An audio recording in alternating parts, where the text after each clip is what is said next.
ఈ ఎన్నికలు ధర్మానికి అధర్మానికి జరుగుతున్న ఎన్నికలని బీఆర్ఎస్ ఎమ్మెల్యే కాళీ యాదవ్ అన్నారు. రంగారెడ్డి జిల్లా చేవెళ్ల నియోజకవర్గం గుండాల గ్రామంలో ఎమ్మెల్యే కాళీ యాదవ్ గడప గడపకు ప్రచారం నిర్వహించారు. బడుగు బలహీన వర్గాలకు చెందిన కాసాని జ్ఞానేశ్వర్ 96 కులాలను ఏకం చేయడానికి పోరాటం చేసిన నాయకుడని గుర్తు చేశారు.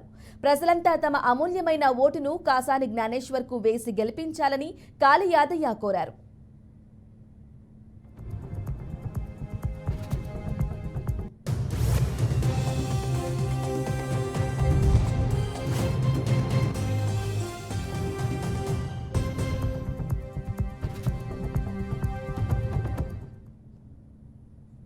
ఈ పార్లమెంట్ ఎన్నికల్లో ధర్మానికి అధర్మానికి జరుగుతున్నటువంటి ఎన్నికలు.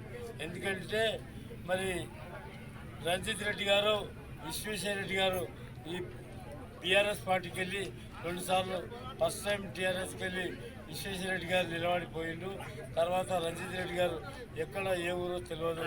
మరి ఈ జిల్లాలో పుట్టిన బిడ్డ బీసీ బడుగు బలైన వర్గాల నాయకుడు కాసాని జ్ఞానేశ్వర్ గారు 96 కులాలను ఐక్యవేదిక చేసి మరి 96 కులాల కోసం పోరాటం చేస్తున్నటువంటి నాయకుడు కాసాని జ్ఞానేశ్వర్ రాజు గారికి ఈ యొక్క అమూల్యమైన ఓటేసి గెలిపించాలి.